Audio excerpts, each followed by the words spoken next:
যখন মাইয়েতকে কবরে শোয়ানো হয় তখন সে তাকে দাফন করে যাওয়া ব্যক্তিদের হাঁটার খসখস আওয়াজ শুনতে পায়।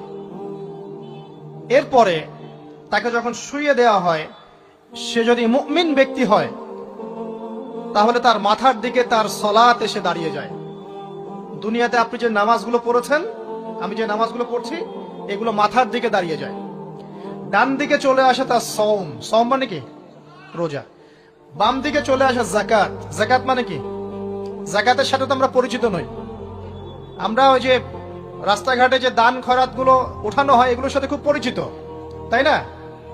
তারপরে পায়ের দিকে চলে আসবে তার আত্মীয়তার সম্পর্ক রক্ষার ইবাদত, তার এই যে অন্যান্য দান সদকা, তার নফল আমল, তার তাসবিহ তাহলিল, তার কোরআন তেলাওয়াত ইত্যাদি পায়ের দিকে চলে আসবে।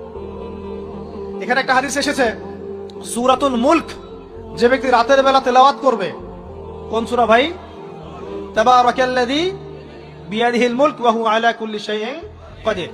এই সূরা যে ব্যক্তি রাতের বেলা করে তেলাওয়াত করবে, ইনশাআল্লাহ সূরা মুলকও কবরে তার সাথে থাকবে এবং কবর আযাব থেকে সূরা মুলক তাকে বাঁচাবে ইনশাআল্লাহ। আমি বুঝাচ্ছি যে কি অবস্থাটা হবে। এবার দুজন ফেরেশতা মাথার দিক থেকে আসবেন, আসতে চাইবেন, সালাত বলবে এখান দিয়ে আসা যাবে না, এদিক দিয়ে আসা যাবে না। ডান দিক দিয়ে আসতে চাইবেন, এদিক দিয়ে আসা যাবে না। বাম দিক দিয়ে আসতে চাইবেন, যাকাত বলবে এদিক দিয়ে আসা যাবে না। পায়ের দিক দিয়ে আসতে চাইবেন, আমলগুলো বলবে এদিক দিয়ে আসা যাবে না। তখন যাই হোক, তারা আসবেন। এটা তাদের, এটা কথা কি?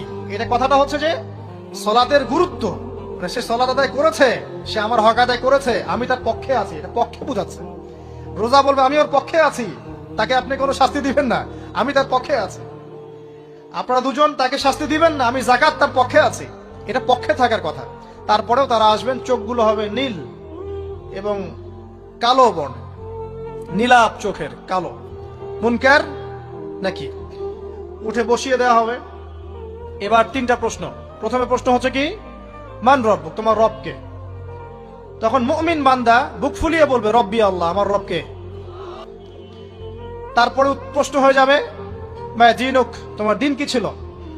মুমিন বান্দা উত্তর দিবে কি, দীন ইয়াল ইসলাম, আমার দিন ছিল ইসলাম। এখানে শুনে রাখেন, পৃথিবীতে যারা ইসলামকে পরিপূর্ণ রূপে পালন করবে তারাই এই উত্তর দিতে পারবে ইনশাআল্লাহ।